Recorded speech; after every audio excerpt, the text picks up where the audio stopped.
What's happening to my video? Let me figure out what's going on. Can you hear me okay though? I can hear you perfectly. I thought you were doing that on purpose. It's really cool. Let me see what's going on with my video.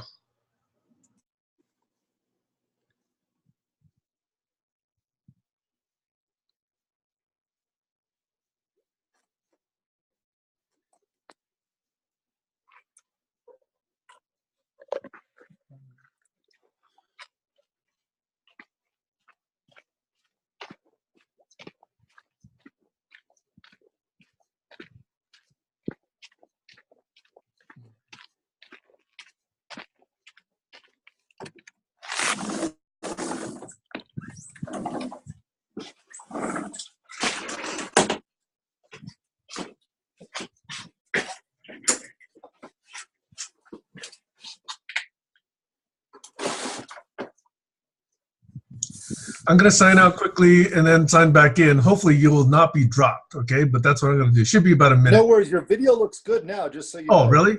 Okay, strange. Yeah, you're clear as a bell. All right, cool. Then I will stay. No need to depart. Yeah, I thought you were doing some effects, Sam. It was all like, I wonder. I know, it looked like, video static. So I've never seen that effect before.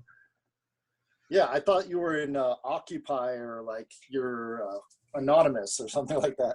Well, I'm no longer anonymous. I have a mask, but people know that I have been unmasked. Gotcha. How you been, man? Before everyone pops been really good. I've reinvigorated for all of these conversations because I don't know if you caught yesterday's or even the barn raisings from the last 2 weeks, but we have a direction, we have a structure.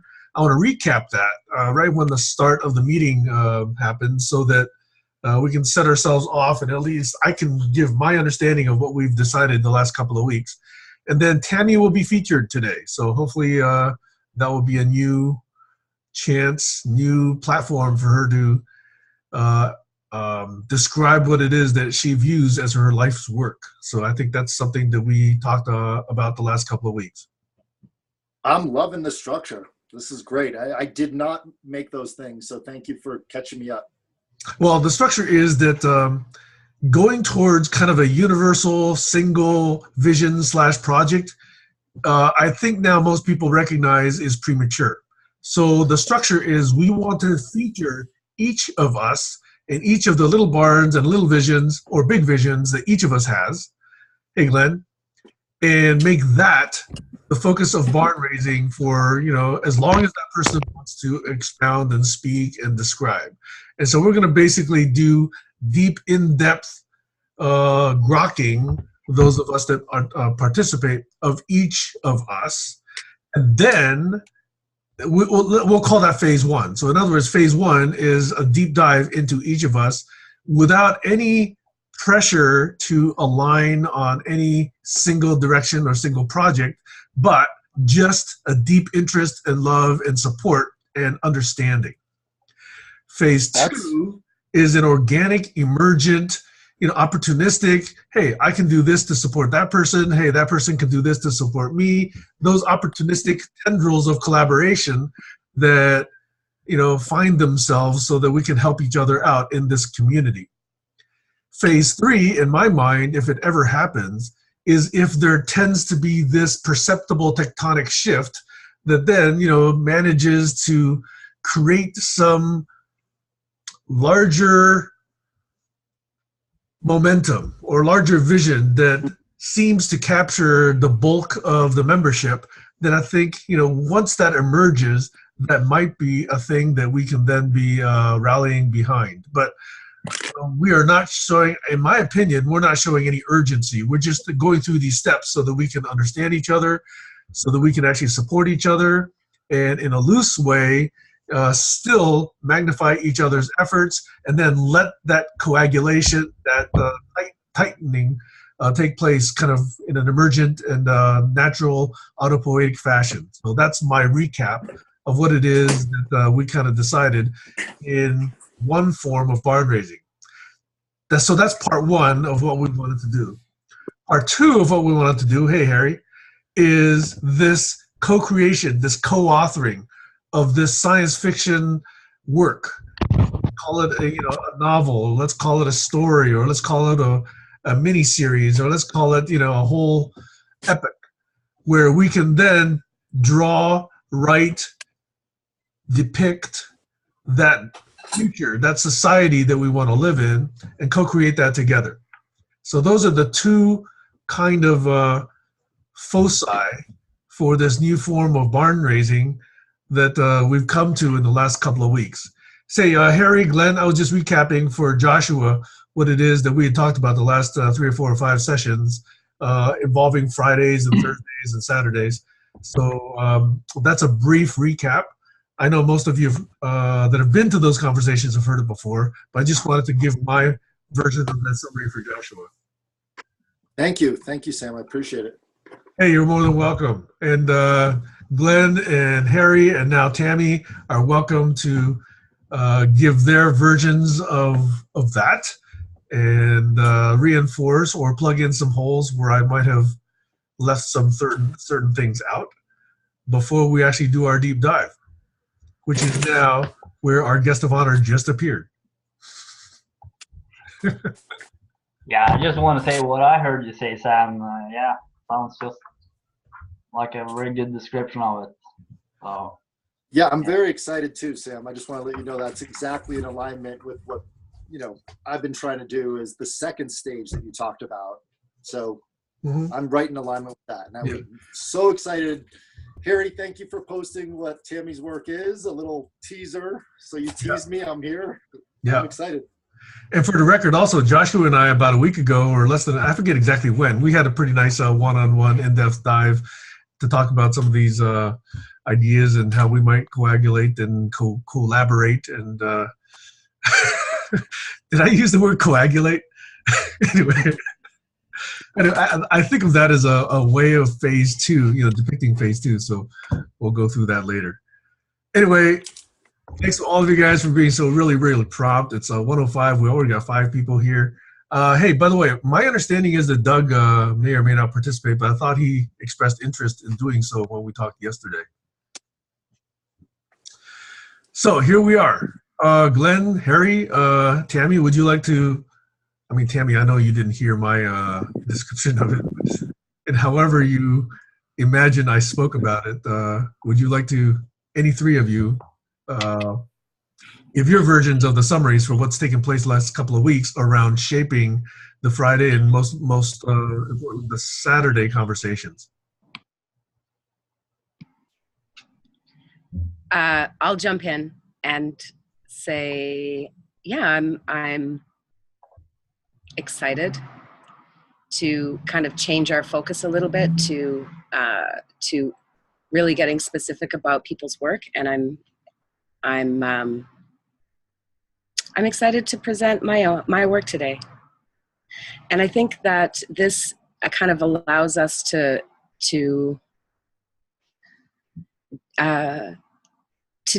decenter. So I'm in my center, and you guys are kind of decentering how Nadia talked about it in the expressive arts. And I feel that part of we've been trying to be so whole that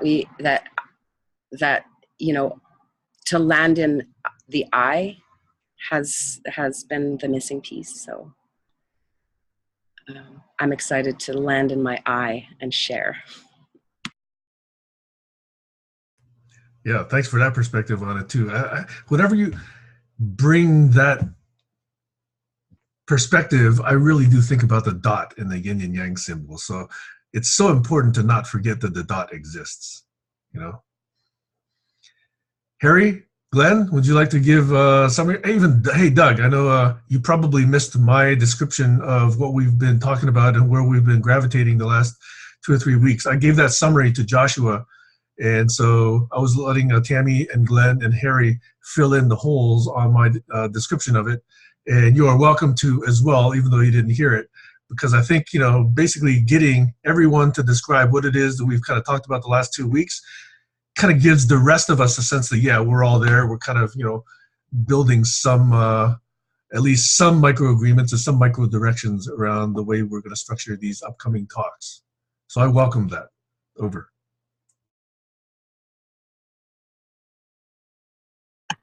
Well, I don't have the benefit of what preceded what we talked about yesterday. So I'm starting from there. And as long as that's sort of the essence of what we're doing, then I'm good and ready to kick.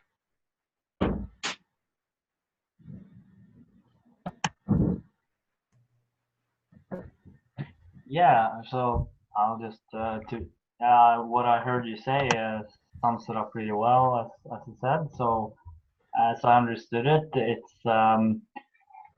it's this project of describing more specifically a vision for the future that we would like to see, and then so we have this little slogan, stories of possible worlds, and then by going into these deep dives, one person at a time, they can really get a chance to fully put out all their thoughts at once and sort of the bigger picture as they see it, and that's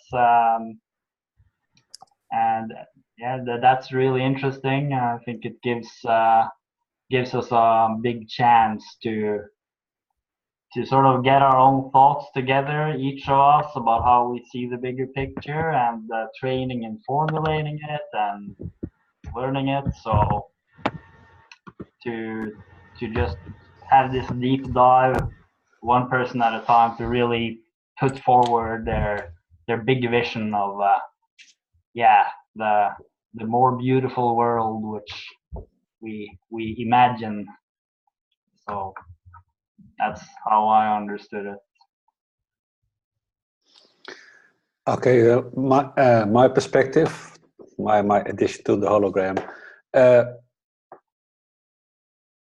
I think tonight we are in a very practical way experimenting and prototyping a new way of collaboration, and that's basically we just took one person at a time, and he or she tries to get out what she has in her head and she wants to get into the world. I'm talking she because this is Tammy today, but if it goes well, we will do everybody. And to the extent that we understand it so thoroughly that these ideas become our own. And that's a way forward to create more coherence and wholeness in our ideas. And I'm excited to learn if this will work going the way forward. For instance, if I would understand Tammy totally, would that influence the way I express my work and my ambitions? So I'm very interested in the way this develops. And Sam, I don't know if you will be the host. As the hostess, will you hold the space? Because will Tammy unload totally, or do we interrupt everything? At every moment I stop understanding and follow her. What's the best way forward? Maybe Doc, you might talk to that because it's basically your idea with following. Thank you. So yeah, I mean, my gut would be to not, come back with sort of a rigid protocol around it. But I think that the yin and yang of it is that the person who's presenting wants to be mindful about creating opportunities, break spaces, check-ins with attendees to see where they're at. And conversely, if somebody experiences or hits a sort of cognitive block, a tilt, a speed bump, anything that comes up that is in any way disruptive of flow. And I'm drilling down on this just because it's a really, it's a subtle thing and not a subtle thing. Any disruption of my individual field means when that happens, I am not processing incoming. This whole exercise is to make sure nothing is lost and every attendee audience person is getting everything that the presentation person is providing. So at the minute there's a cognitive block, confusion, I would even harbor to suggest a dropout, a tone out. Somebody just sort of lost the thread and drifted, because we do that cognitively as human beings. Like I tell people in guided meditations I run, if you lose the thread, just tune back into wherever it is when you tune back in.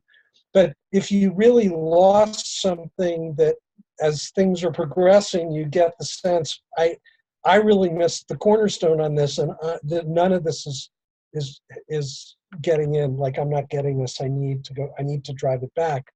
Every one of us has the right and privilege and honor to do that. Critically important, in service to the person presenting and in service to self. So other than that, I'm complete. I would add, not only in service to the person presenting and to self, but also to others who may subsequently view this video and raise those questions, which, if you've got them, certainly someone later on may eventually have that as well. So bringing that forward and addressing it, I think, is thinking more in a more expansive time sense as well. I'm saying because I'm known to interrupt quite a lot as a result of what's happening in my brain. So if that's become an annoyance, please let me know. That's allowed. There is no bad interruption. There's no protocol that subordinates whatever is driving you to interrupt to a higher value. There is no higher value than each of our individual experiential imperative to learn, to get it all, and to be in the game. Okay, then I allow myself to do a Harry. And I may end up doing a Harry, or what I used to call doing a Sam also, because linking it back to yesterday's conversation when Doug said, let's make sure we each reach 100% immersion into the presenter's being and understanding. I said, well, geez, that's a high bar. But, it may take me a lot of questioning and a lot of, revisitation and a lot of regurgitation to really get to the 100%. And I wanted to warn people that if I'm really asked to get to the 100%, I may be doing a Harry squared. So I'm just kind of doing that same pre-warning also. And the presenter may want to tell me when to stop if that gets to be too much. Wow, that's going to be squeezed. I mean, this one. Whoa. Yeah, that's kind of the point, right? That we're also gonna ask some questions and sort of have a deep questioning attitude and try to clarify it. I think it's really interesting. Yeah. I believe that's the highest service, in service to the presenter. So, if you don't care and you're half attention, you don't ask questions.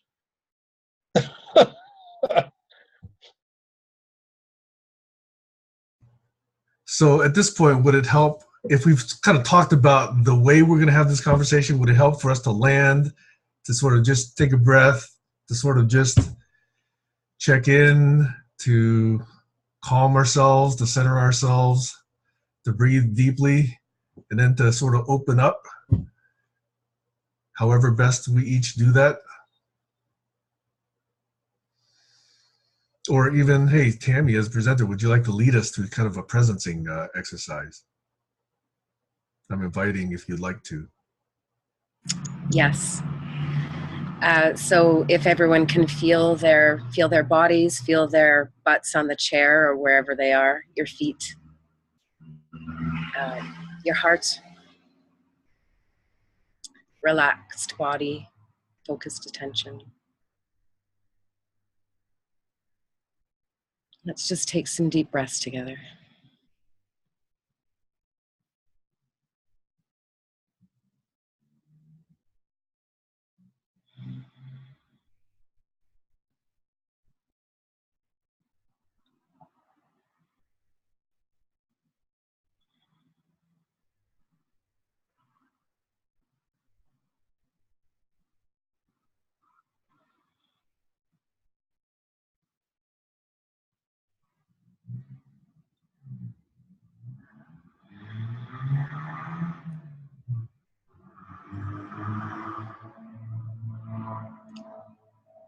So how I'd love to begin is to share a piece of poetry that some of you may have heard before.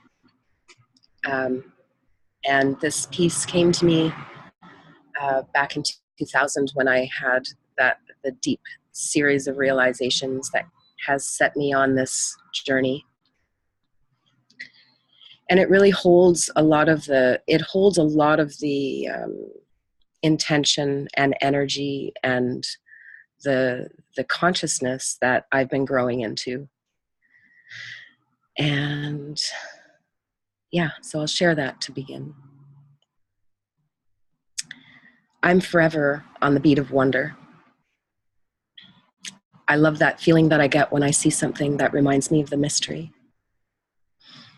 I love the myths, those echoes down the corridors of time that couch cultural ricochets.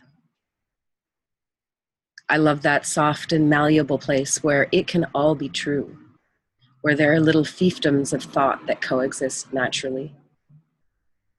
Like the caterpillar couldn't possibly know what the oak's full wisdom is, but it knows that it has some, because it exists, because it is. I want to know things, but I wonder if it's our addiction as a race to figure it all out, nail it down, dissect it, stamp out the mystery before it comes in the night with shroud or fangs. It's like our Linus blanket of knowledge keeps us safe from the profundity of our world.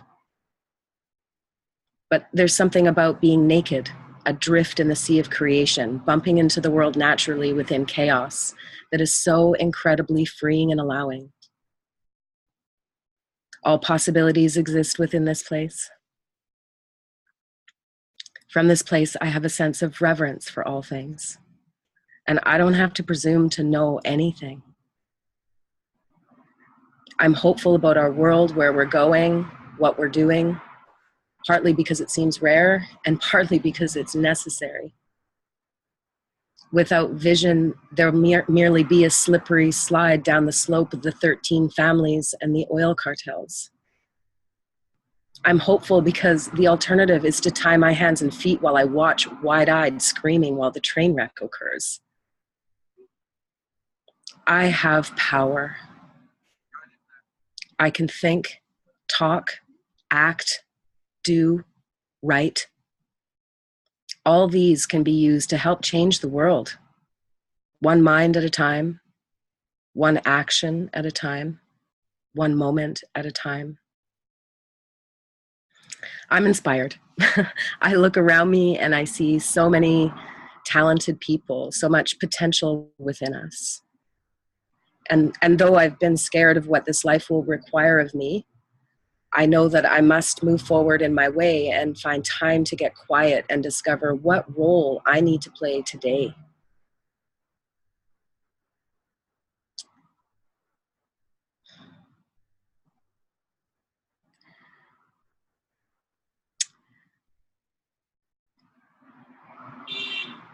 We need to build bridges of concept that are not static or fixed, but open and freeing. Not those concepts that start at the edges and work inward, but rather those that start somewhere in the middle and move outward. We've developed rationality to the point where we're simply bursting at the seams of its limitation of us. Rational thinking, though neat and clean, does not speak to the whole of us. Emotional is not rational, and neither is spiritual.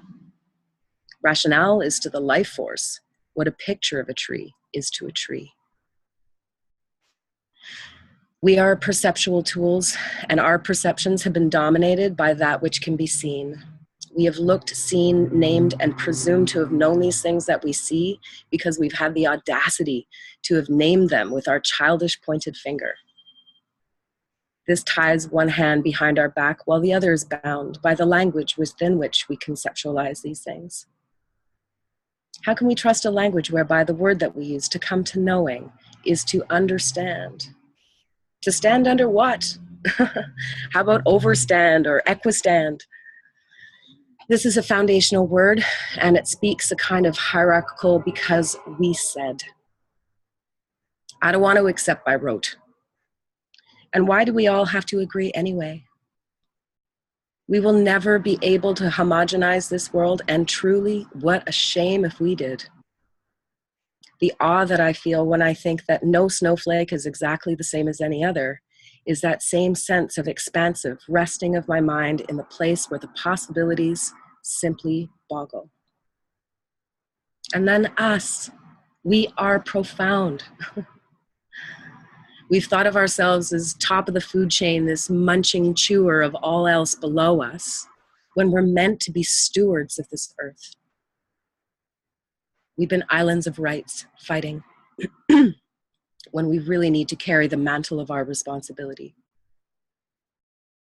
In this moment, each now that we experience, we have the power of choice to dream this world again, to create anew, to take the best of what has been and fashion a future that's unfathomable, diverse, open-ended, and remarkable. To do this, we need not do what they tell us, whoever they are, but rather each of us dream, delve into our passions, look around us, see what needs doing. There's tons. It takes discernment, reflection, and self-responsibility to figure out a path that melds our abilities and our passions with what's required. We are stewards of this earth. Each one of us, everyone, has unique abilities and a world within which to express them. These are our tools. We need to match tools to need, creating a living sculpture of human solutions. We need to honor our elders and our children, encouraging them to share their gifts of wisdom and inspiration. Each one of us needs to have the courage to look in the mirror and ask, what can I do?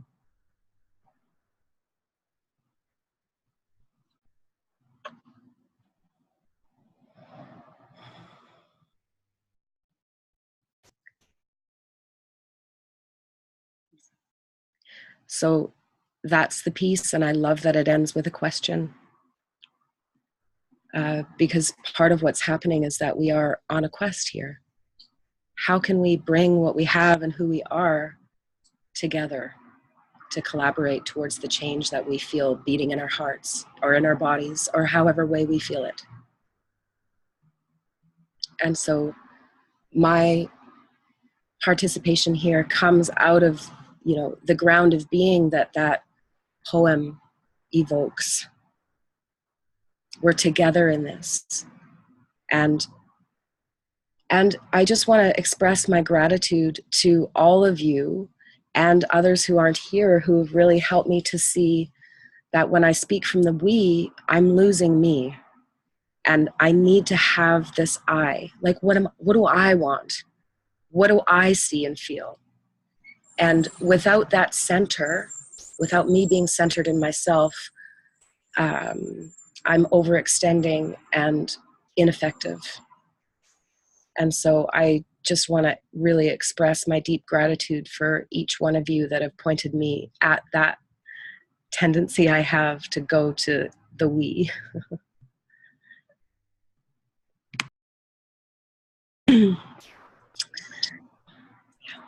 So I wrote notes.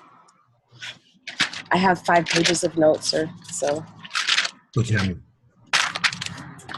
Yeah. before you go into your notes, I at least want to reflect that I think I've heard you read that piece before. And though it was impactful the first time, it's even more impactful today in this context.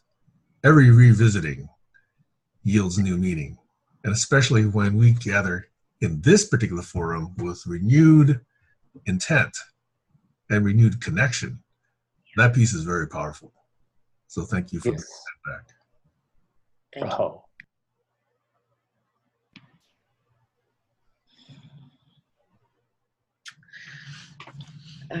So in landing in myself, I'm just one example of a human being that's waking up in this time. And I'm really committed to the work of my soul. And what that means to me is that I'm listening to a voice inside and getting quiet to hear that subtle energy of what is next. And in that, for me, is a sense of remembering. It's like I remember the future. I'm not sure how time works, actually. I don't know I don't think it works the way we think it works. And so what I do is I feel into this knowing field, and I have a resonation inside of myself. And however way I'm able to embody what I am learning, that, that's what shows up. And so I'm really in this consideration of sharing this work. The consideration is, who am I? And who am I really? So I was considering this morning about what I would consider my top level purpose. And that's to increase my awareness of myself and the world, so that I can be in right timing to respond emergently, and take right action that comes from that emergent knowing, in right action and right relationship with courage. And of course, I've been, for years now, since I had my kind of awakening experience in the year 2000, I had a deeper connection to wholeness, to the world, to how the world felt to me.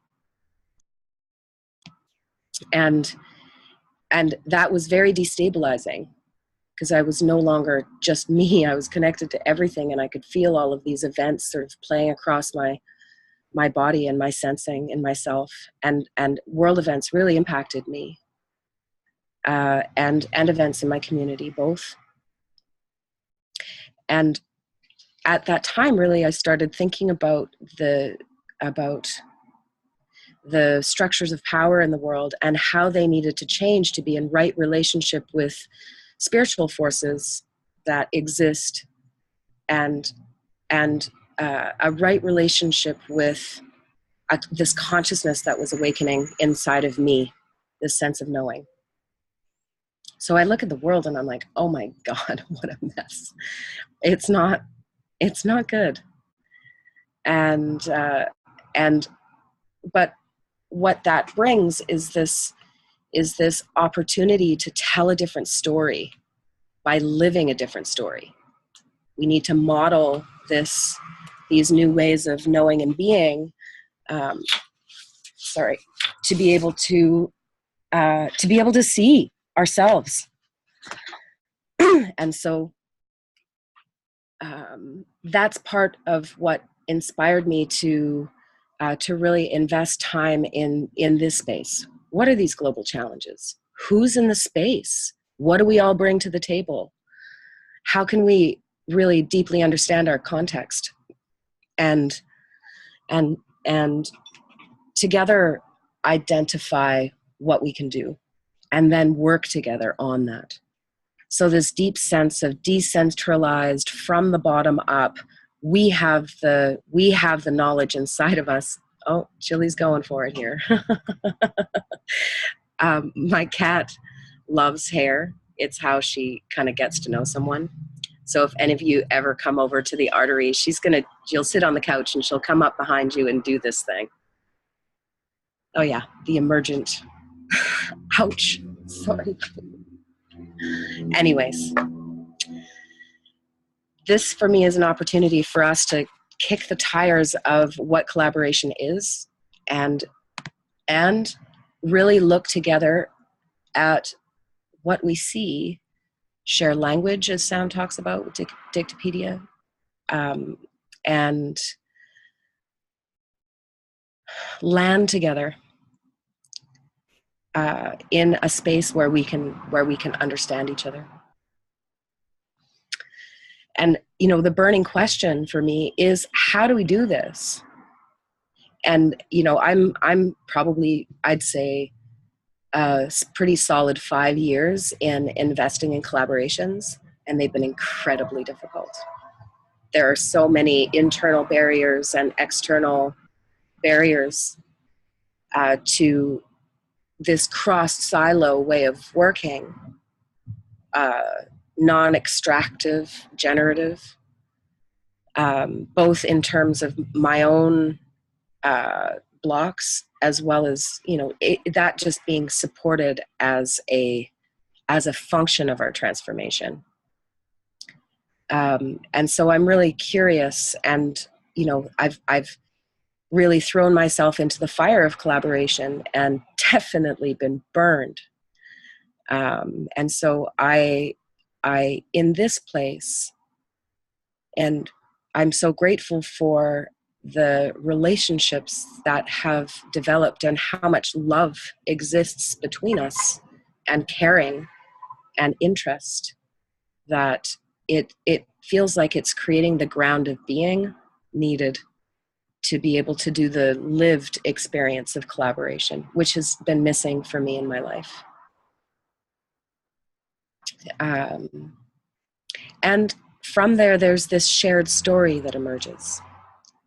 And it's this living of this shared story that I think is powerful. That's bringing all these things together into the same place at the same time, and we press record, and we invite others to view, see, feedback. That transparency, I think, is really integral, really critical. And not only for the self, but for the group. Because firstly, this work in terms of pressing record is about reflecting on how the self communicates. So, you know, I've rewatched a fair amount of pieces, and every time I see myself, I'm like, you embodied there and then you fell off there. And so I can attenuate inside myself my way of being to be more in alignment with actually who I am becoming, with this strong intention of increasing my awareness and my consciousness.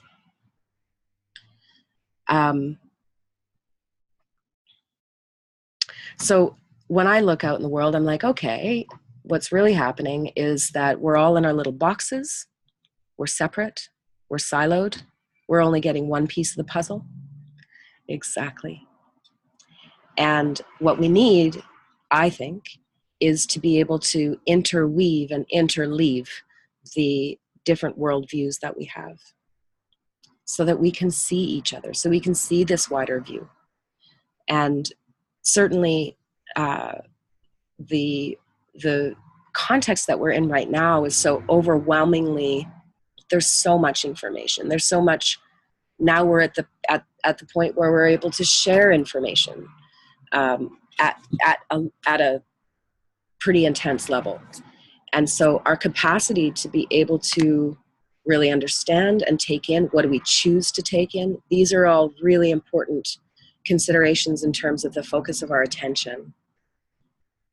And a big core of my work is how do we together focus our attention to create a result? And part of the challenge for me and how the GCC has been, and what I love about this kind of, you know, let's focus on a person piece, is that altogether it is too much. We have to get specific. And the value, what is the value of 6 people together focusing their time and attention? It is powerful and profound, and there's something in there around developing our own capacities and also being seen. And so there's a lot in that in terms of what is possible. So there's this crazy huge story that for me is a story of eons. It's we're at the time of the great change. For me, that's my worldview. And, right now, it's a pretty shitty story overall, at least in terms of the commonly held narrative or the dominant narrative. And it doesn't need to be that way. Because what I actually see, if I wasn't clicking on Google News to look at Melania's coat, is that there's many of us, this is a tiny cohort of, is it millions, is it hundreds of millions of people that are leaning into the change and bringing their gifts and just doing it because they know inside themselves this needs to be done. These things need to be done. And so one of my biggest inspirations is, how do we tell that story together? And how do we tell it not as an extractive way of storytelling, like I, Tammy Lee Meyer, am going to go and interview you and I'm going to pull all that information out of you. Rather, I'm going to meet you as me, Tammy, who's curious and interested, is your friend. I'm not trying to generate facts. I'm trying to create the context for resonance and understanding so that person can just show up and share from a real human place. Because I think that story gives a lot more, that way of telling the story, that context that's created of generativity, as Doug would talk about, is profound. That's where the magic is. And there is so much more than what can be captured in a soundbite. And this entrainment of sound bites is one of the core problems. We need to go deep. We need to actually dive in and listen all the way to the end and ask our questions. So for me, this is a transition from a mechanical systems of being to living systems of being, permeable. You can feed back on, you guys can feed back on what I'm talking about and say, Tammy, when you say this, I just feel like you're missing this piece, and this is the piece. And I can say, interesting. Yes, I can see I'm missing that piece. And I may agree, I may not agree. And it doesn't have to be the same. In fact, it's never going to be.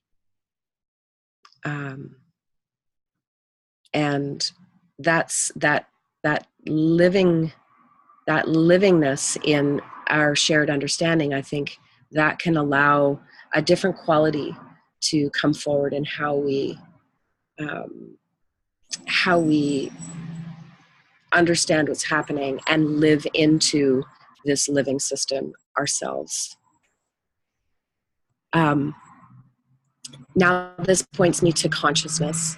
That's a big piece of what I'm personally working on, and what I think is happening is this shift in consciousness. And part of why I appreciate so much about having you all point me to the direction of the I and the me rather than the we is that it is about a consciousness that is individuated here in my body and allows me to land in myself and include myself, because part of what I have been seeing in my learning about myself is that I give it all away, and I don't put myself first. And so this has been, putting putting me in the center is a good healing and an incredibly important adjustment to my way of being.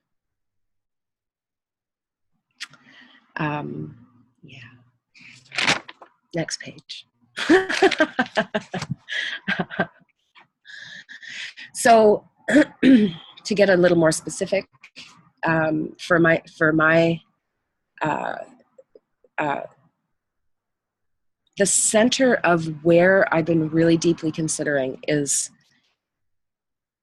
how media, democracy, and the economy interlink. I see them as a trifecta of power that is currently used to control, but that each one of those areas can be taken back by us. And so my work in like this generative media space, this is looking at, okay, how can I tell my own story? How can I help other people tell their story? Because I can see that just as hard as it is for me to tell my story and be articulate and make sense to people, everybody else has got that problem too, you know. There's that saying, God doesn't give with both hands. And I think that points to the fact that we need each other. You know, we can't, no one's an island. And that we need to we need to have that support and model that wholeness of our collective consciousness in how we do things. So with my explorations around media over the last couple of decades, you know, I keep kind of turning the telescope around, as Doug says. You know, I had a project years ago where I was like, okay, I went to The Corporation. I don't know if you guys know that movie, Mark Akbar. It was pretty seminal work around how the corporation works in the world. Anyways, 20 years old or 25 years old or something. He lives here in Vancouver. So I went to the opening of it, and with my camera, I had a big beefy camera at one point. Well, I still have it; it's upstairs, but I'm, you know, there I am with my camera, and asking people if you had a question of any person, alive or dead, what would it be? So kind of turning that around to, if you were the one that could ask the questions, what would you ask? Not me sitting here asking my questions with my point of view and my needs being met. What if you had the power? And yeah, incredible stuff came out. Very diverse. And I really, you know, where I think I need the most help, in fact, actually, is in co-conceiving those frameworks, because it's actually behind the frame that needs designing. And then when the moment comes, there it is, and it's held in a container. So thinking into different lines of content that we can create, and processes that we can design of generative media making. That, you know, I have a term, distributed documentary. I see what we're doing here is as a distributed documentary that we're showing ourselves, and they're all connected, and there's interlocking ideas within them, and it allows us to give voice to parts of the whole, and then connect them outside of time, right? So, you know, at any point, anyone can go to any point in time and see and hear different perspectives and different points of view to give us a more whole picture. And part of that I call We the Movie. And that's in support of user-generated content, community content, and us really, there's democracy in there too, right? It's like, it's in a part us giving voice to what we see and what we want and what we need. And I would like to see that be able to inform policy. So when people are actually able to share what they think, to be able to direct that to and plug that into decision-making processes, we can do that. We need the political will to do that. But I also think that the way the world is right now has been carefully crafted such that the empowerment is impossible. It's you know, we can go through the constellation of politics, economy, democracy, power, corporate control, all of these things. But rather than bitching about it, I think it's just to create something new and model the different, model the next.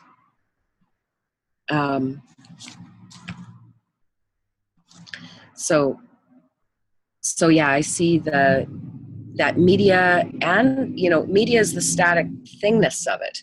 Communication is the action.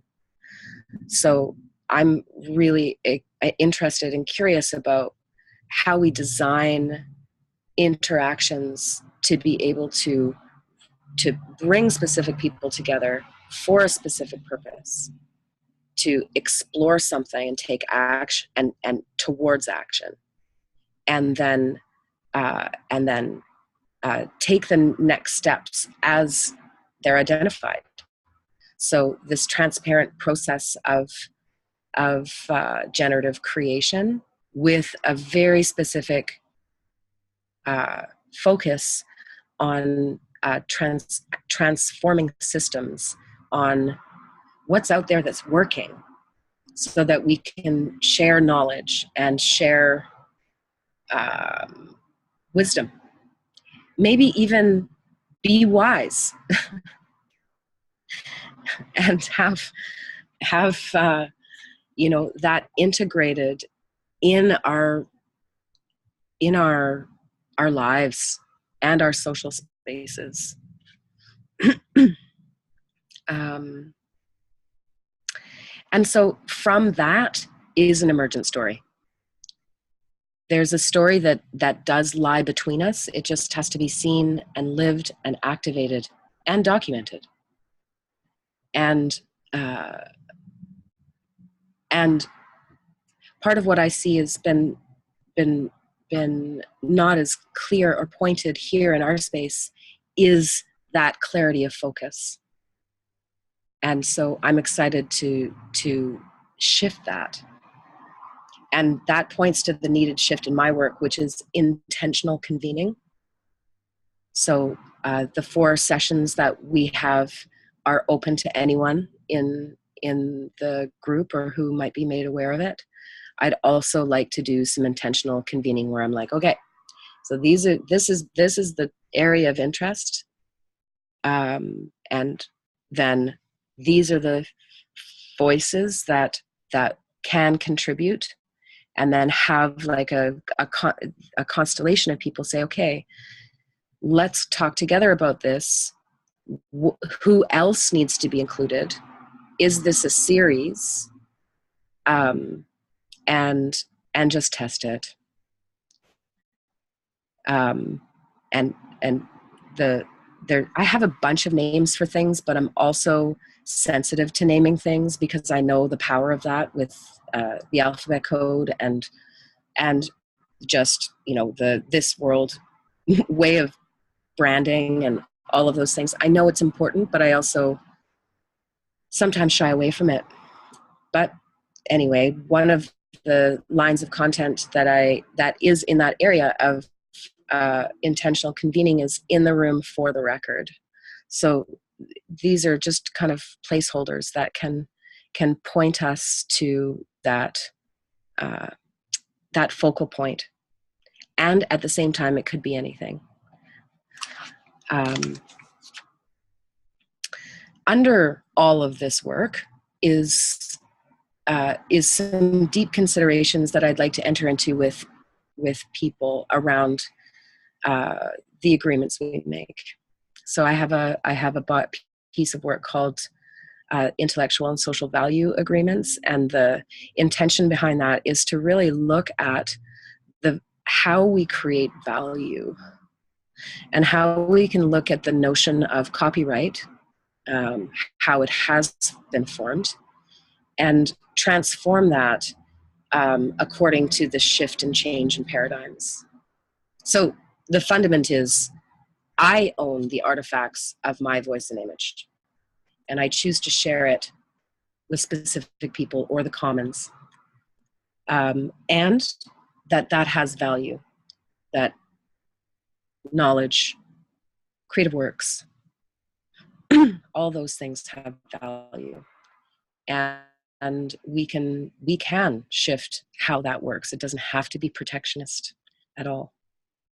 And so I would like to really look at that and jam with some heads on that, and hearts. Because really what it starts to uncover is that we need a reclamation. Oh, time to wake up. Oh, sorry, to turn that off.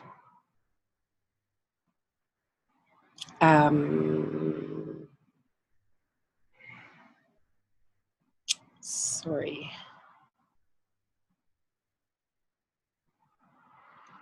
Okay. So what this points us to is reclaiming it's a reclamation of the commons, but also that it's living the knowing that each one of us has inherent value.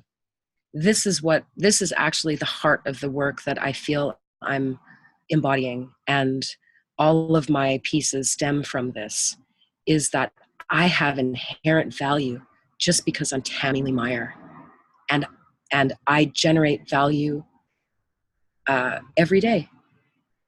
And this value and the way that value is created is so obscured in the world. And I would like to really put our collective eyes on how we create value, how we exchange value, and how collective value or a commons is created between us.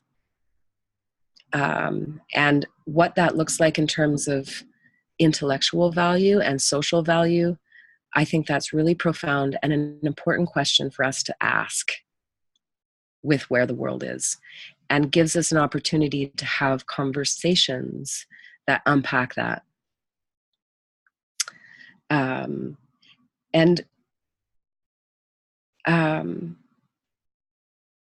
Yeah, I'd love to actually take a bit of a pause, and if anybody has any questions so far.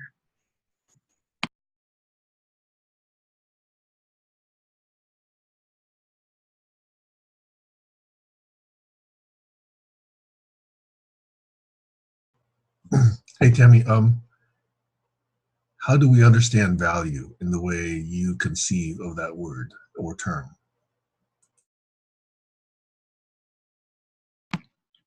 Well, I love the consideration of value and values, and I think that points us in a direction to reorient what value is. For me, value can sit there, but if it's not used, is it really valuable? That's a good question. So value has to do with use, in a sense. If I create something and it sits there and nobody sees it, the value hasn't been realized. Thank you. First, I have to say I love the way you brought this all. Some part is not new, but it's it's great coherence, and the way you worded, I just admired it. I wish I could do that. We'll see when I'm in the hot seat. But also, it's interesting that Sam reacts exactly on the same point where I have my itches about value and values. And the question comes up as a reaction to the both of you now. What's the value of a desert flower that nobody ever saw? Well, it would be value in context. So yes, but then when it's not seen, and you're talking about value should be seen, and you're also talking about inherent value, and I'm trying to point to that. Even the fact that nobody sees the flower, it isn't value that comes out. It might not be acknowledged by others. It might go by unseen and unnoticed. And even without any influence, without any insect benefiting from it, might just have blossomed for nothing. And yet there is, in my sense, an inherent value. That's one thing. And there's also another thing, I'm not talking about values in the way we measure and calculate in money and dollars. We passed that, so I don't feel the need to discuss that part. But bringing value, that's contextual. So I might add, for example, my addition to this conversation might add value or might not add value, but that depends on where it lands and what the context is and what difference it makes. So these are the two different definitions of value for me. Thank you.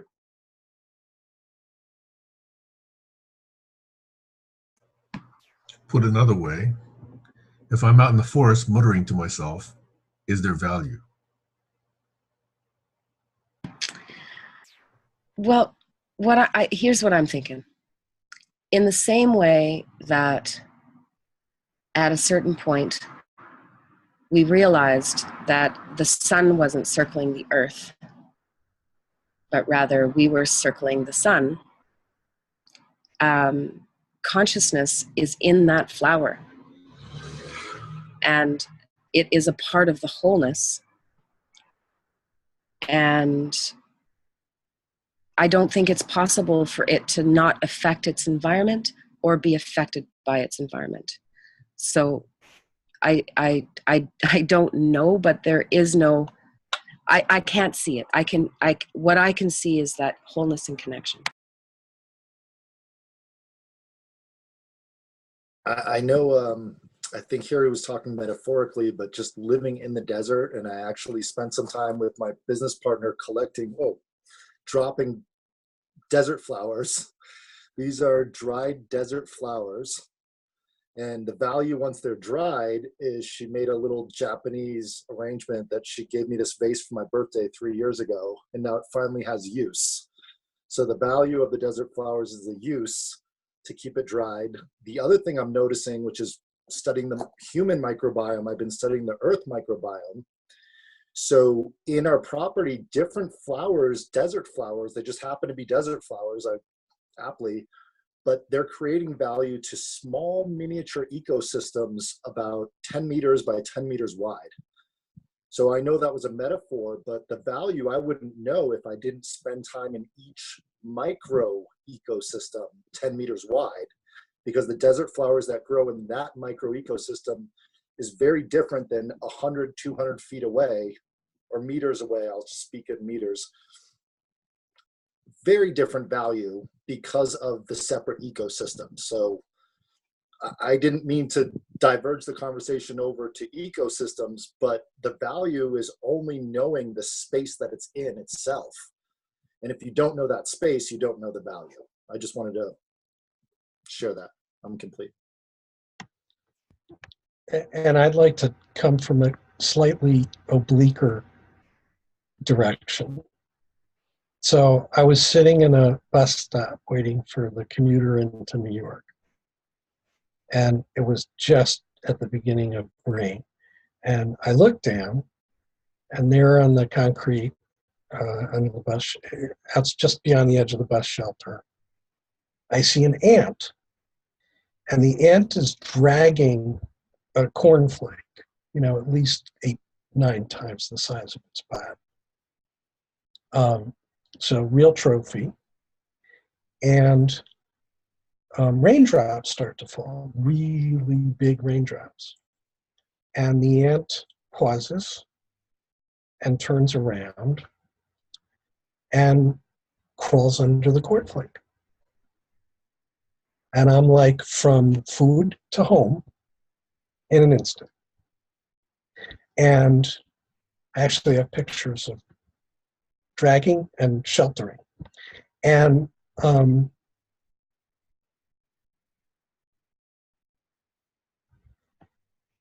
for me,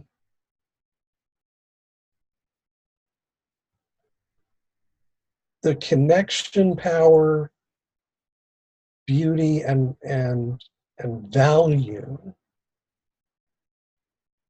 was in my having the presence of mind to look down and to be aware and to catch that. as a subjective reality, as a contextually mine. And that ant gave me that. Like, how simple, right? And so I raised my hand a little ways back because what I want, what I'd like, if you would be game, Tammy, is for you to take what you shared out of the royal we and us frame and see whether you could shift it into the I. Your passion-directed, completely egocentric, subjective, experiential place, role, piece in the puzzle you're talking about.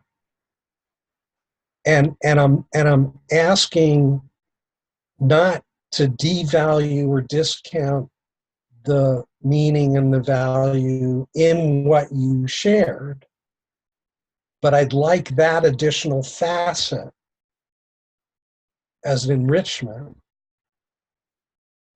because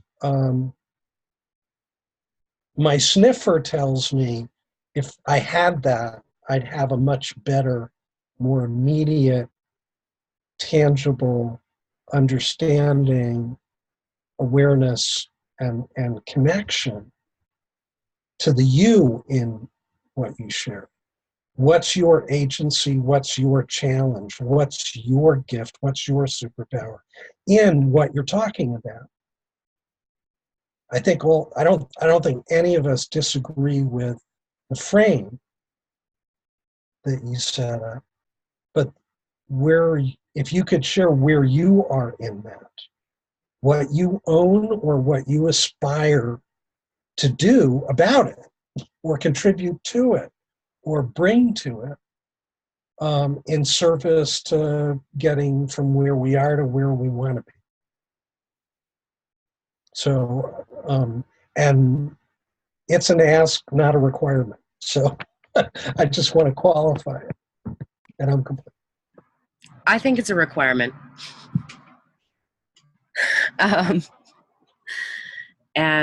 Yeah, I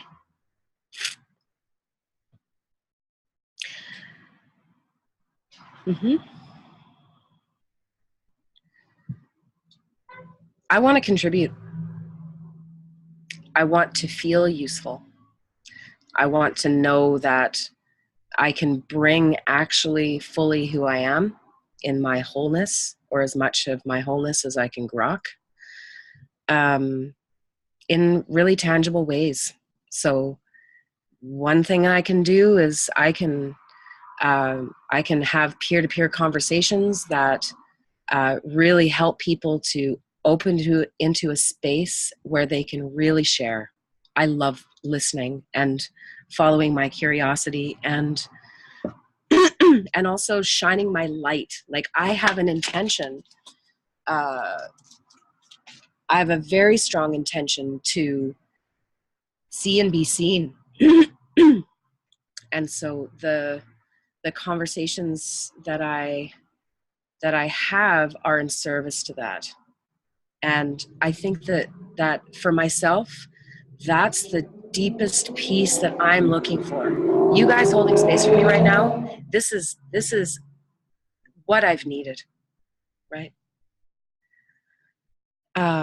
And so inside myself, I'm like, okay, what is needed is a receiver. So I've taken the role of being a receiver, listening, but an active receiver. So I'm proving that I'm listening.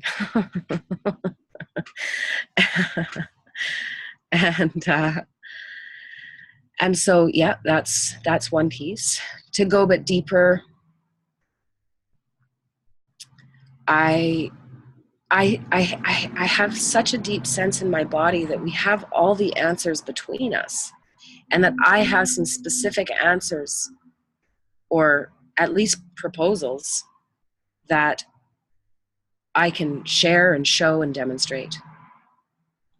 I want to help to inform the systems that are being designed and developed right now. That's one of my greatest hopes and dreams. That's why I'm excited about Holo, is that there's an opportunity to actually build and design stuff there that is already in that frame where it's not the working from the outside bounds. It's quite literally agent-centric, and it's a completely different way of designing.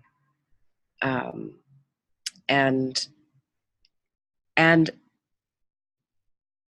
so I'm really curious, in the same way that you are, Doug, of, well, where do we run into the language or the experiences or the ways we treat each other where it's the mechanical world or the industrial world is holding sway or is informing it.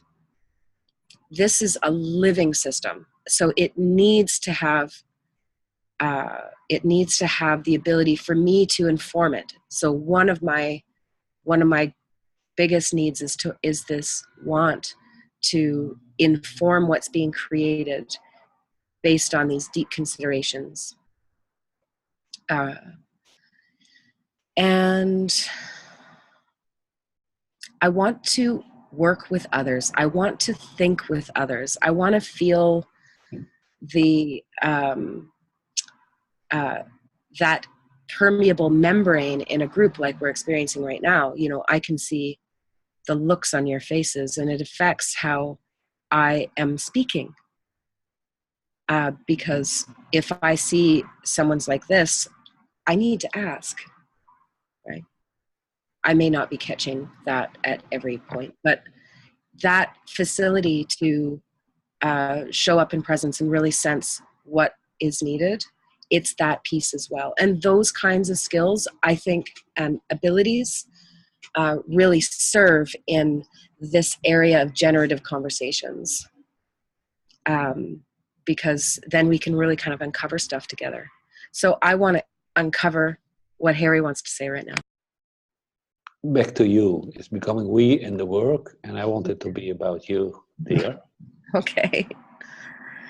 Be egocentric. I like the invitation from Doug.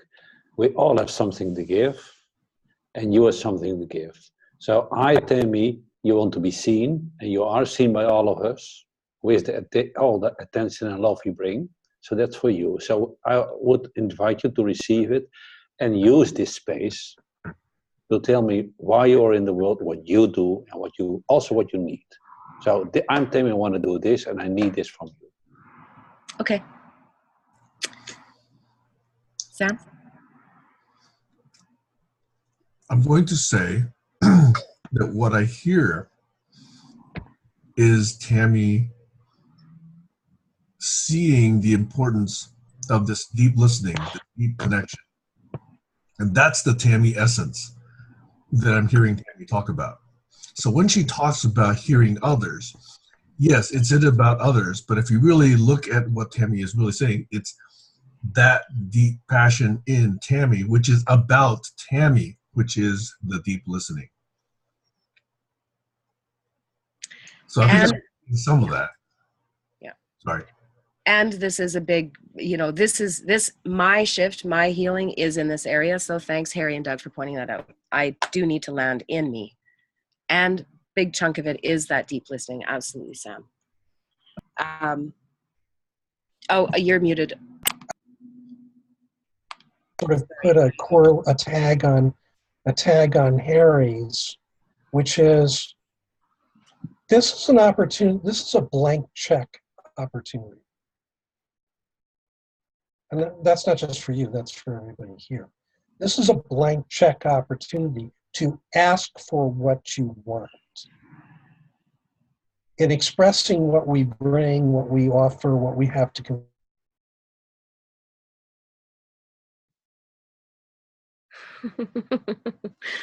Glitch. I didn't do that. For me, Doug's video is frozen. Yeah, it's frozen. You do that. Okay, Joshua is trying to do the Harry Potter thing with Doug right now.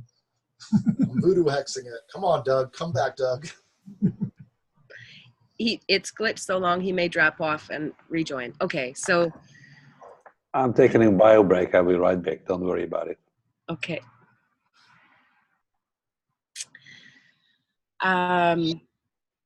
Yeah. Here we go. Hello. Hi. I think I dropped out. I assume I dropped out. It wasn't everybody, or was everybody? You totally did. Okay. Okay. I just want to. This is really important. It's a blank check opportunity for each of us to ask for what we want, and that sort of take and perspective on it is a shift, but it's a shift on the same principle of the floor is yours. You have the ability to use this audience, this collective time, focus time and attention on you, not just to frame who you are, what you bring, what you have to offer, what your stuff is, but you also have the ability to own and connect with what you want in bringing that.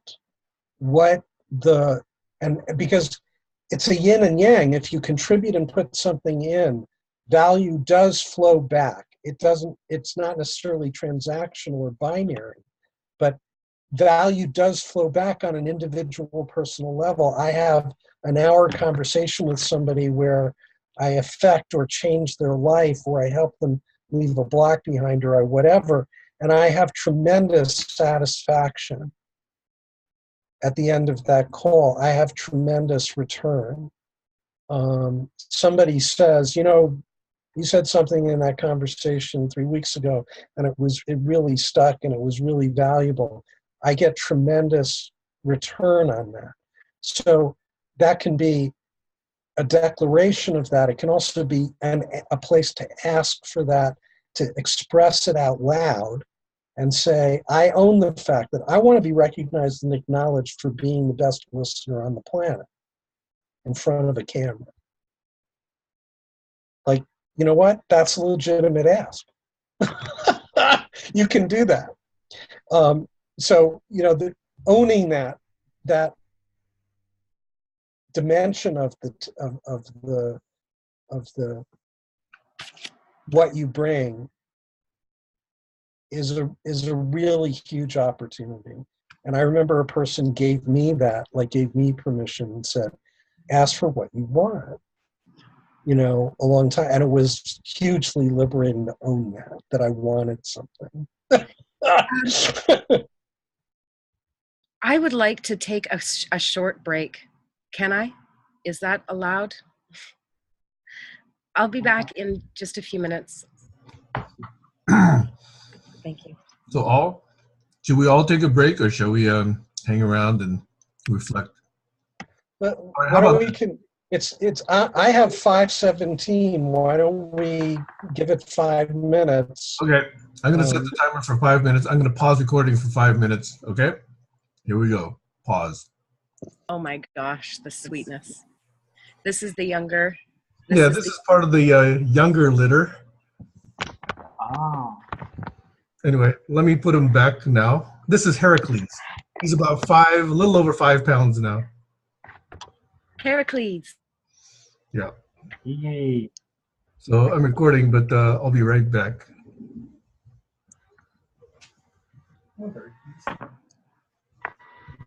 Awesome. Okay. So from me to we and back again.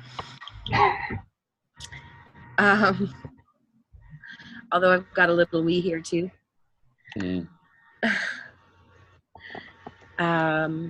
So I want to be aware and present and active in a group of people that are activating and enacting change.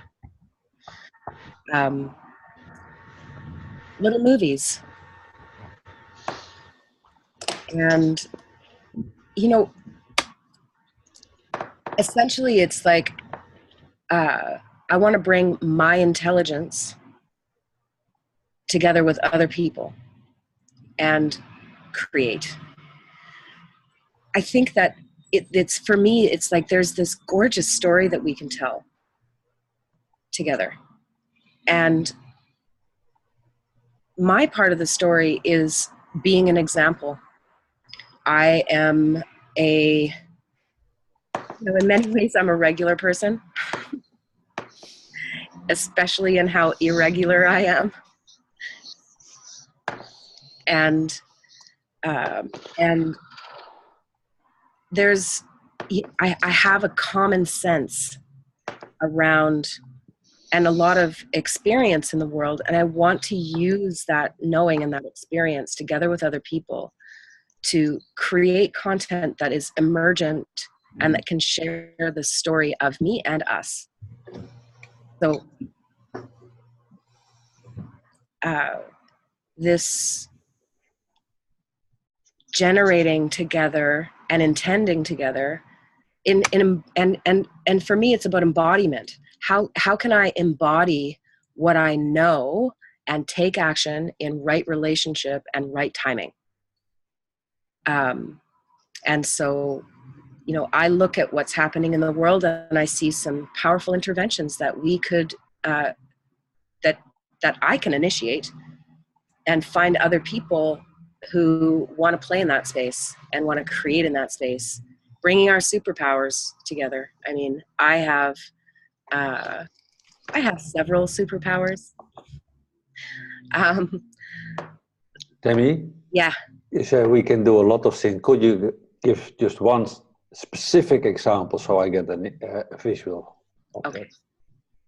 So I can work with teams of people that are working and building applications on Holo. So that space for me is like really well developed base to be able to create applications that can demonstrate the interconnectivity, what we can create in that entirely different space of development, so we can model these systems and iterate on them. And what I'm really excited about is how can we resonate on the story we're telling to really show up and how and that I can embody what I know in real time and share that as an action, that itself is an action. There's some of how our conversations get kind of woolly and there isn't really a clear point. I would like for us to have a clear point and take action towards creating, so that it's a learning journey. So we can be like, okay, this worked, this specific application to, for example, one application that I would love to see created on Holo is a way to store and manage permissions on these pieces of media that we have, because in the intellectual and social value agreements, what's really critical and important in there is that we have agency over what happens with our voice and image. So there needs to be a technological solution that allows that to be. And this also kind of breaks down the idea of, okay, so we're in the space now where you share something and it's just out there. I think it's important for us to consider and design more specific ways of communicating directly. So it's not just about putting it out to the world. You actually want specific people to hear that information so that they can take action, or maybe they're a decision maker that has influence in policy, or so to kind of be in this living design world, so that we're creating with feedback loops that are very specific. So an application on Holo would be a micro project that we could inform for our needs here. So it would be really great to have, obviously, also the artifacts that come from the videos. So the transcript, keywords, topics, so that you can search through topics and get time codes of where, who said what. And so we can have, an expression of the collective metacognition machine works, and however way Doug's work interlinks with mine. So I see those clear connections of where Doug's and my work intersects, and I would like to make that real. So there's actually starting to build things. And what I love about Holo is it's a constellation of applications that can link or not. So there's I think a demonstration of the multiplicity of ways that we can manifest the new, and that they can be connected together in whatever ways make sense. So that each one is a standalone, could be, but they can also work together and be interoperable, which is one of the key points of the GCC, is how do we work together, and how do we make our technology interoperable together as well. And I see that as really incredibly important. My deepest need, I think, is to take what I'm learning and knowing and bring it into the world, and have those pieces manifest and be engaged with and be living. And another really deep need is to be in a group, to belong, to be connected, to connect others, to really widen our net of connectivity, so that what I have to bring, I'd love to have conversations with linguists about the alphabet code, for example. I think that there are these ways that I would like to engage in having my work seen, that are not presentation style, but really integrated interaction through conversation and dialogue. And that it's a demonstration of knowledge sharing that is unbounded and has all of this potentiality that I can sense and feel is a huge part of the leap of paradigms. So part of the reason why I find it hard to sit just directly in the me is because most of my ideas are about global systems change and transformation of consciousness. So that is, Glenn and I have the same problem there. Go ahead, Harry. Okay. First, just to kind of put down the frame from which I'm reacting now. In my personal journey, I learned I also busy to change the world, to make it a better place. But in my journey, I found out this is basically a translation that I don't feel safe or okay in the world. So I want to make the world a better place, so I know that it's more easy for me to fit in without changing myself. So then it bounced back to me with this insight. I'm basically trying to change the world around me so that I don't have to change. So since then, the focus in changing the world is first changing me and make myself a whole being. And as you know, I'm in that process. And then I can look at the rest. And I've been listening, through that filter to your story now.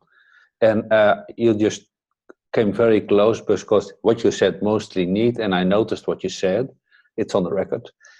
You need to be seen, you need to be heard, you need to be of value, you need to belong.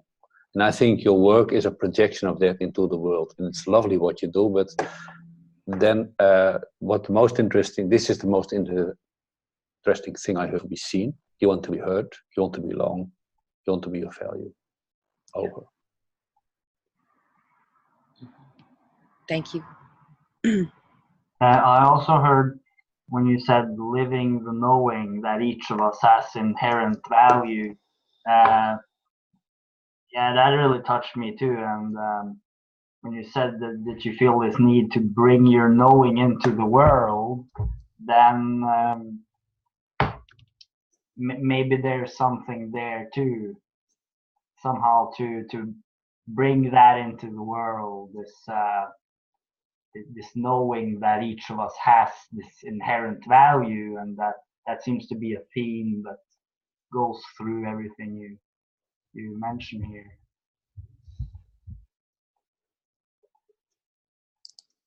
Yeah, and I totally understand what you say, that it's very difficult to sort of take the me without the we. Yeah, I mean, I have the same problem. It's great. We share that. Yeah. I just don't understand how that can be done somehow. You seem very connected. Yeah.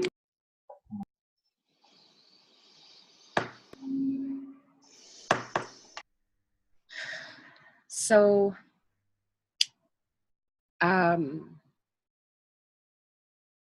yeah. I'm happy to have you here, Tammy.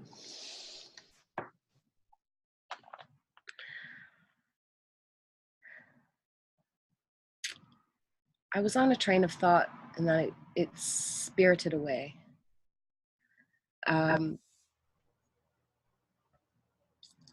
But back to me.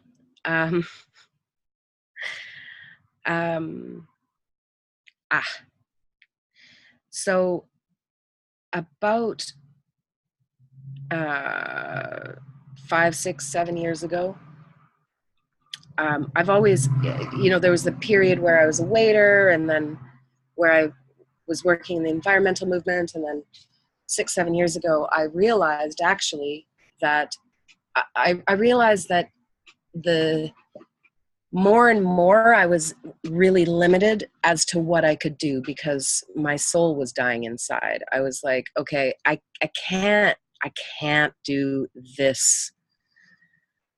Yeah, the hamster wheel. So a deep need is to live on purpose and to really listen to what my inner self is saying, so that I'm actually living in alignment with that knowing. And so this has really kind of limited some things for me and put a fire underneath what it is that I'd like to create. And so I've talked about, not yet today, but I've talked about the identity wallet idea, and that is really one of the biggest pieces of work that I can see can be built on Holo, which is essentially expanding the notion of value quite considerably. All of the work of the intellectual and social value agreements would feed into that, as well as the implications of democratic engagement, because there's great value in knowing and being able to participate in policy creation and development, because everyone's affected. So, not a fan of how governance plays out in the world today. It's an ecosystem of corruption and the antithesis of a living system. And so I think that we have the opportunity of creating something entirely new there. And my need is to inform that, to deeply consider that with others, and to actuate it. And so the functions would be that it's a commons asset, it's owned by everyone. It's so that it's truly intermediated with a new form of ownership attached to it, that demonstrates the principles of the commons and what is shared between us, so that we can directly create value. That's one of the goals and aims, is I would like to be able to attach to my wallet, have a series of things that I can provide for value exchange. And that value exchange doesn't mean currency either. There are many, many, many kinds of currencies, and some of them resolve in an apple or the actual things that are being exchanged. And so we are, we're in a place of transformation there, and I really want to co-inform and deeply consider what can be created and just create some things. So with the wallet, there would be the ability to authenticate identity, the ability to be able to tie the data that I create as a consequence of my living to me, and to have that data be a part of a universal basic income, because I should be the beneficiary of the data that I create in the world. Extending to creations, and not just data that's awake of my passing, but things that I intentionally create. I want to be able to create value directly and play in the space of valuation and exchange. So if I can exchange value with any person on the planet, that's powerful. That allows no intermediaries to take their little piece off of that. And I think what it also creates is an opportunity for us to really, if we could build the economy from the ground up, what would it look like? What would we create? And so the consideration of this wallet is, first stage, what do we need? What needs to be designed that can truly give power to every human being on the planet? And I think that every human being should have access to the economy as a baseline right. I need access to the economy as a baseline right. And at this moment, I'm chomping around. Although I got to paint an amazing mural with Luna a couple of days ago, or she did it, but I helped. And there are these things and dribs and drabs of things that I can sort of pull towards me. I have many, many skills, and I can do that. But what I want to do is I want to take the core of what I have to bring and offer it, and have ways to be compensated for the work that I'm doing. And I also, because much of what I'm up to is about working with other people, I don't want to have to ask someone to volunteer their time. I want to be able to compensate them for the time that they're spending, because it's of value. And so part of what I sense and feel for myself is that I want the value that I create in the world to be real world value. That means that I can go downstairs and buy an avocado. It doesn't have to be currency, but I think that the widening of our concept of value, currency, trading, exchange, in that space is emancipation at a very deep level. Sam? Tied up in this notion of value is this notion of consumer, if you want to bring it back to the world we live in. So I'd like to hear you address this notion of consumer, and how consumer may or may not set any aspect of value, or whether the value is just inherent in the existence of it. There was some brief oblique reference to it earlier when we talked about If it's not consumed, is there value there? If it's in the woods, is there value there? So if someone is consuming it, someone is receiving value. And someone who's getting a lot of value out of that avocado versus someone who's just, like flavoring, another dish, is there relative value as set by the consumer, or is there more kind of a sense of an objective value, an inherent value, I think as you've called it. So I'm still wondering about that aspect of it. It's intertwined, as you might say. And I think that use is really important. And so, I mean, in my paper on that, I talk about metrics of value and widening our conception of how value actually works. So I think it's a living question, and I think if something's not used, it doesn't have the value that it was intended. And when it is used, it increases in value. In fact, so why I'm so excited about knowledge, about creating artifacts that have embedded knowledge and wisdom in it, is because I think that's the greatest value that we can create right now. I have this idea around a war on stupid. The world is ridiculous, and I think the antidote to the stupidity that we see expressed is knowledge and wisdom. And how do I express my knowledge and wisdom in a way that can be received? So, and then there is the receiving of it. So there's this staging of value creation, value expression, valuation, evaluation. All of those things are kind of in dynamic tension with and a living question.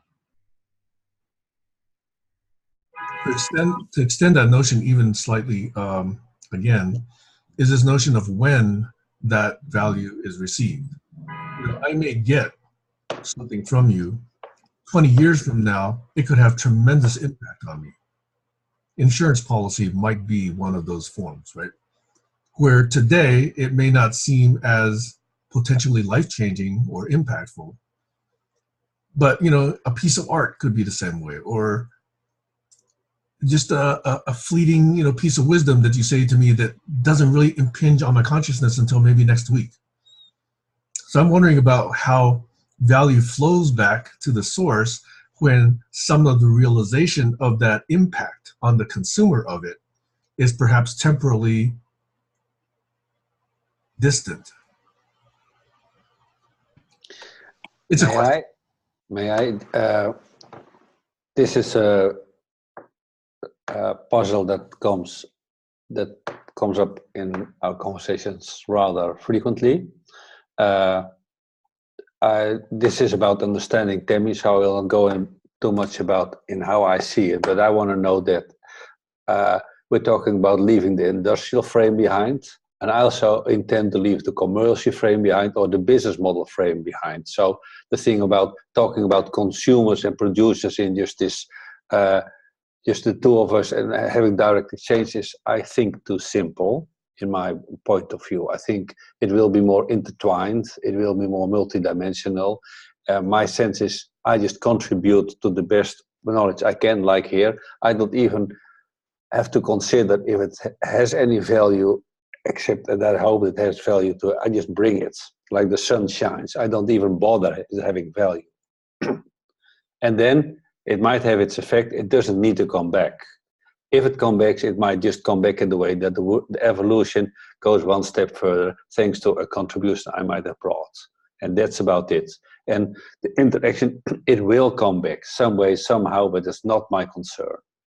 With that, I'm complete for the moment. Yeah, and I think it's bridging, right? Like we've gone so far into this, abstracted value world that we can't even really conceive inherent value. And so what we are doing here is, I think, a really deep reorientation and, yeah, a living question. And, you know, I think it's also really important to hold loosely our ideas as they shift and change. So for me, you know, when there's this level of certainty I have about certain things, but it's important that that's permeable so that I can allow that to shift. That's part of the value of the collective knowledge and wisdom and coming together. Harry, you're muted.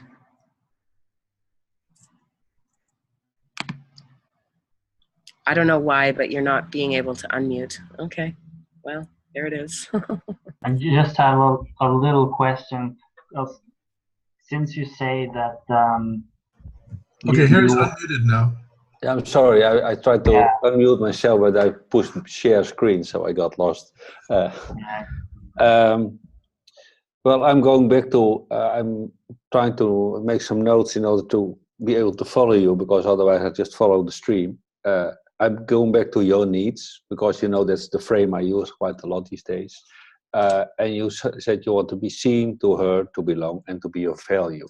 Now we're talking about value, so you want to be of value. Interesting. And then why would you then need to be rewarded or acknowledged or for what you bring in the world? I think you want to be acknowledged, you want to be seen that you are of value, that you brought something. That's my sense of it. Over. I really like eating every day. Yes, and I would love you to eat every day as you. I want you to belong to us a long time. So if you need anything, ask me. Ask what you need. Thank you. Yes, so are you... I just wanted to pick up on the wallet in terms of the concreteness of it. Independent of the sort of issue question of value attachment, valuation, all of that stuff, the meme of the wallet resonates. The resonances I find in that are identification, and identification of the generator or contributor of whatever the value is, tangible, intangible, expressive, enacted, or other. That identifying the individual, enabling the attribution, the documentation, and on a metadata level of connecting the artifact or the contribution or the inaction to who, as the signature on the painting. That's one piece of the puzzle. On another facet, there's the same mechanism that identifies the person as author, creator, or contributor is also the same mechanism for identification for value flows, both out and in. Because if whatever the system is knows who I am, then, you know, a button or mechanism for me to say yes or no, or for me to say buy, or for me to say send, is easy, provided there's confidence and security in that it's me. And whatever it is I'm sending is mine, and whatever it is I'm receiving from whoever, that they know it's going to get to me, right? So the sort of concrete, tangible frame of that, as you know, what your expression of the wallet is about,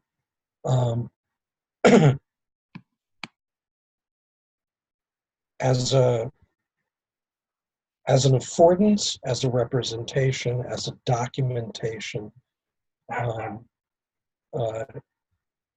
the sort of centers I find most compelling. And I think there's importance in that. You know, I think he was really early, and so I don't know that his event horizon extended as far as where we're now looking. But, you know, Engelbart's original visions and expressions of the world he saw, this concept of progressive aggregative attribution as something instantiated into the network and instantiated into the flows of and generation of data and artifacts, that with every piece of information or whatever artifact it is, there's a meta universe of people that contributed and then people that augmented and then people that, and that's an aggregative, additive dynamic. And if you have the audit trail, then at least you're enabled and you have the affordance of how flows of value back down that line, or flows of acknowledgement, recognition, back down that line. You have the paper trail, effectively. You have the breadcrumbs. And I think that persists separate and apart from the industrial ownership add-ins for me, but the significance and value of that attributive thing, I think, is still critically valuable and important, because it maps to each human being being known, being identified, being heard, being recognized, however much or little they show up in the fray, however much or little artifact or whatever they generate, however much or little transactional engagement they actually have, even if it's a grandpa in a mud yurt in Mongolia who ends up doing one transaction a year buying tobacco. That there's a system, a network, a global universe that knows him and can respond to that request or that need. So, and I'm doing that as a sort of my reflections and elaborations on your sharings from the past around that, but I wanted to sort of stir that in parallel to the fuzzy stuff around value, valuation, and all that. Yeah, I just had a few remarks because the picture I gather from this, well, in the original poem, you begin by mentioning this standing in the state of wonder, that this is where you want to be, and you describe this process of being together with people and listening and learning, and this development of knowledge and wisdom. And a part of that seems to go with this knowing that everyone has an inherent value, and the process itself has an inherent value. At least I feel that in the middle of it, it's quite obvious that this is so. The problem is at the moment, well, I guess we're not getting rewarded for it, right? Or it's maybe not sustainable for us all to actually spend all our time like this. So that's where you mentioned this basic income. So I guess what I'm hearing is that you want to spend your time, spend your energy to be in these kind of spaces where you do connect people, you do get out the inherent value and beauty and greatness of each person, and where knowledge and wisdom is just generated naturally. So yeah, I think that seems to be the sort of general sense that I'm getting from this. And of course, then I can see it's difficult to really try to go into definitions of like what is value and this sort of consumerist transactional mentality, and because it seems a little bit beside the point, I guess. You just want to be able to do it and just have, good food to eat, the basics, having that, then really to spend all the energy and time on really being in this place where you where you really can do this magic of that can happen. Facilitator role, maybe that's maybe one way of looking at it. It's also, I also sense a sort of facilitator role that you're describing. Yeah, that's just a few observations there. Thank you, Sam.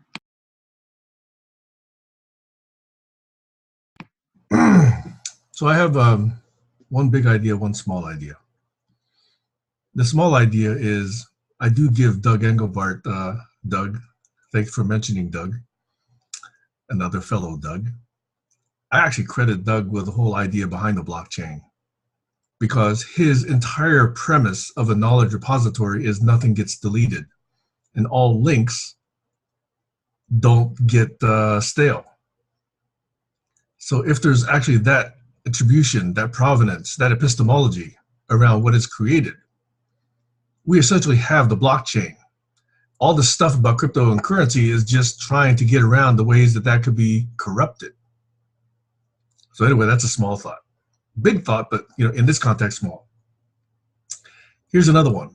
Tammy, what I hear in the back of my mind or somewhere elsewhere in my body around this whole idea of flow coming back from value that's created is, would value have such an important role in your thinking if your ability to have an avocado today was never in question, was never at risk?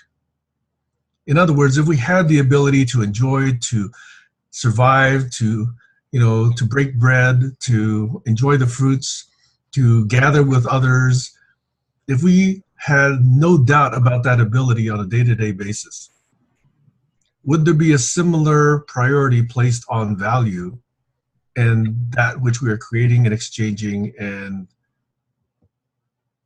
reassociating over? So that brought me tears, first of all. And this is where, anyway, I'll just say it. It's not about me. It wouldn't, if I am taken care of, yes, I know I need to, that's where I'm working. But every person on the planet needs to buy what they need for their daily living. It's not about me selfishly doing the thing. It's about... So the question, actually, Tammy, I'm sorry, but it was about all of us, not just you specifically. I hope you can hear it that way. In other words, if we're talking about every one of us having those needs met, having the ability to gather, connect, That's at the point at which the paradigm has shifted. We're pre-paradigm shift at the moment. And so, in other words, yeah. Sorry to interrupt you, but there's this notion of value then, kind of a residual notion that is important in the transition from old to new. Yes. But might actually disappear in the new. Yes. It's only you only bring it in if you're in a somewhat of a transactional frame where, I don't experience my contribution of value, which is purely a function of me bringing my time and attention. My sense of value, self-worth, or contribution has absolutely no connection or correlation to industrial value, fiat currency, whatever. There's no exchange construct attached to it. So I'm not sure that that the transition invokes or requires bringing that in. I'm not sure about that. I do think the needs side of the equation, in terms of need to pay rent, need to eat, need to have food on the table, need to have electricity, and every human being on the planet needs on a basic level to have those needs met. I sort of believe is a separate inquiry, and it's a needs inquiry, and it's a distribution question, because the resources are there to meet everybody's needs. The system that currently exists doesn't allow that, but the ingredients to make that soup happen are there. So I don't know that in transition, the contribution side of the equation needs to be muddied with that inquiry in terms of from a metric or quantification standpoint.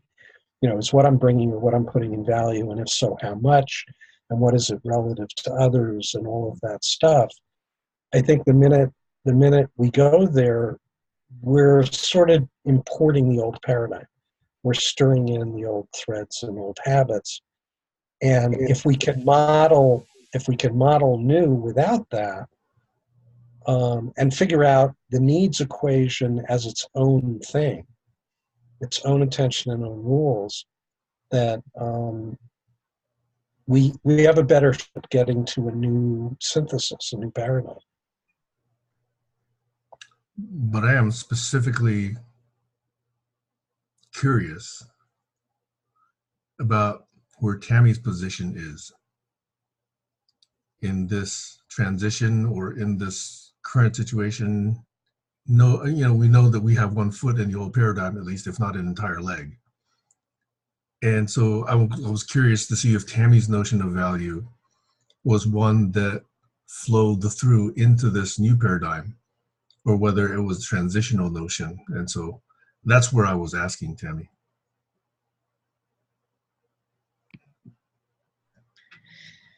Yeah, for me, there's some bridging between Doug and I. Doug is, I think, like fully in the new place, and I'm in that place where we're between. So also an important piece that I think is that there's some throwing out of the baby with the bathwater, that there's an isness to value that is existent, and to kind of slow down what we consider it, as we consider and design something, requires us to break down the paradigm and then break it down again, because we're not yet at the place where there's universal basic income for every person on the planet. So in that state, there are going to be unmet needs that just exist, and then we're not there yet. So, you know, I think, you know, the experience that I had with Sensorica, where we were using the value accounting system to be able to look at everyone's contributions, see it all in a pot, make a value equation, to be able to share the value that was generated in the project. For me, that shows all of the value and effort, the work, the things, you know, everything that went into making something. I think there's a need to actually see that ecosystem of value creation fully, and to be able to acknowledge that creation of value in all of its parts and pieces. It's a state of wholeness, essentially, that I'm looking at, wanting to be able to see, feel, and experience as a part of how the transition happens. So, you know, if you know, Harry's happy, for example, to help me out with the alphabet code, and he is volunteering his time to do that, you know, Harry gets, you know, his work is well-paid work. It's of great value in the real world. It's also of great value to me. And at the moment, you know, I don't have the capacity to pay Harry. But I think it's important to acknowledge the amount of work that Harry put in, whether that be in terms of hours spent or whatever it might be, so that it's clear that that's what it took to create that thing. Because part of what I'm deeply motivated to do is to model things. And if I'm missing modeling what it took to create something, if I'm missing these pieces of work and these different contributions, whether it's an idea that, 2 years ago, Sam said to me, this really affected how my thinking, that's the contribution. Now, I'm not saying that we'll be able to necessarily be able to drill that deep in terms of being able to see all of the pieces that contributed to that creation of that value, but I strongly feel that it's important in the transition of systems to look at the whole effort to create something. You also mentioned, Tammy, this documentary, the distributed documentary, and I also feel that ties in with the development of knowledge and wisdom as well, because if we can have a documentary over what we do, what actions we bring, and specifically what work we do, and I mean, even without using the value word, yeah, I mean, maybe we don't even need it, but in this distributed documentary, it seems like that will help knowledge itself. That if maybe the core of it is the evolution of knowledge and wisdom and understanding and awareness, then that is directly affected if we have a system where we can track in a very simple way what we do and follow the bread trail, as we said, Doug, or but it like that seems to have an inherent now I don't even want to use the word value, but it's like that's certainly directly related to wisdom and understanding, knowledge.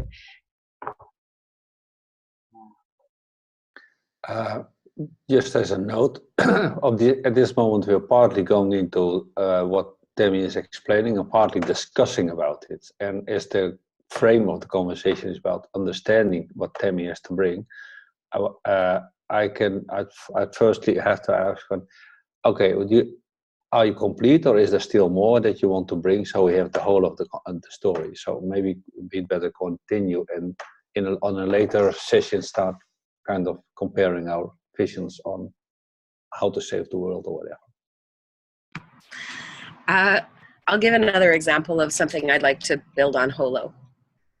It's called adulting, and this kind of flows into value creation. So I would like to be able to have an app where I can track what I do in my day, the time that I'm contributing to the different things, and have the ability and capacity for the taxes that I need to pay, the bills that I need to pay, all of these kind of adulting things, to be able to have that help me in my life.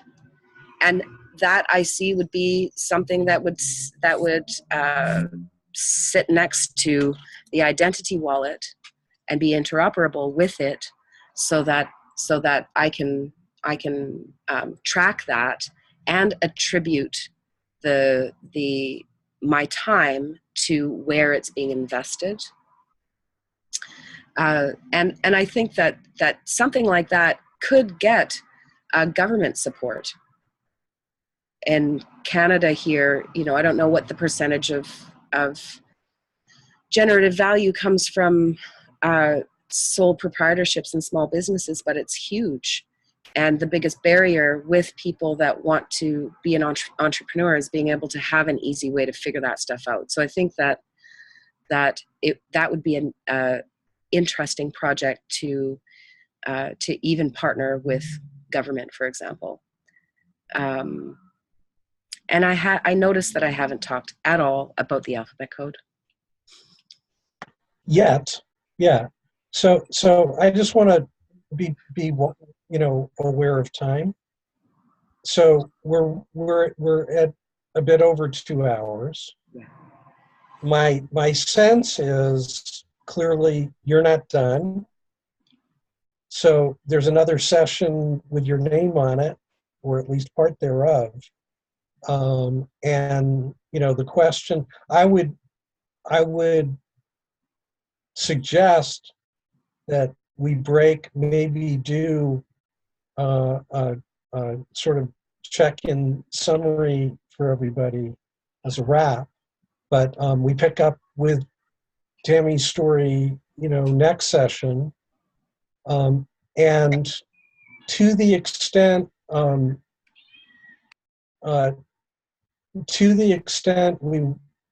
would love to maintain some measure of sort of potential presencing between this session and that session. So to the extent stuff comes up for anybody in connection with this session, that we have an email chain and set up a group email for the 6 of us and just email CC everybody as that stuff pops up for anybody over the course of the week. And I'm wondering if we can, there's the email chain and that's good, but other people will watch this and I would love to also include anybody's thoughts in reviewing or viewing. Sam. As has been mentioned before, we're all on Facebook.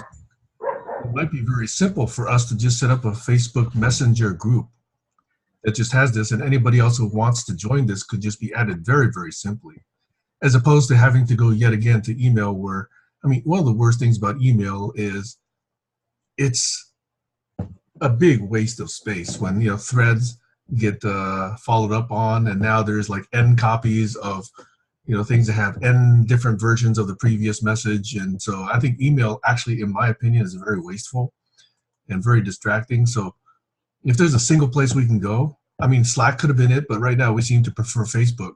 So I would suggest a Facebook Messenger group that could be set up on this. Awesome.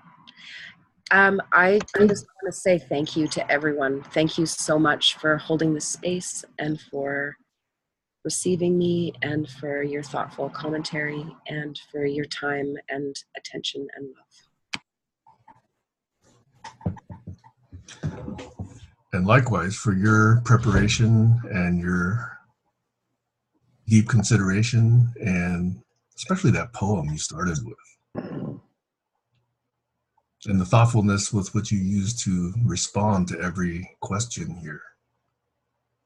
Some of them are definitely pushing at your envelope, I know.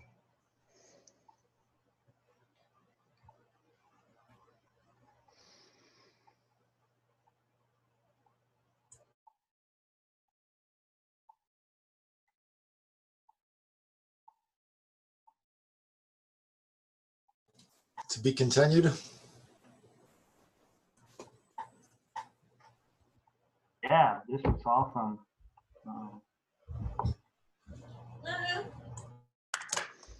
I'll have to go into one step and then the next.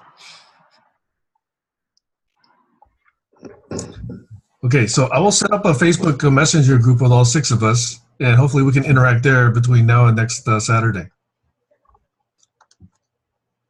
That's great. Yeah. Well, thanks everyone. Thank you, Tammy. Thanks all. Thanks, Tammy. Yeah.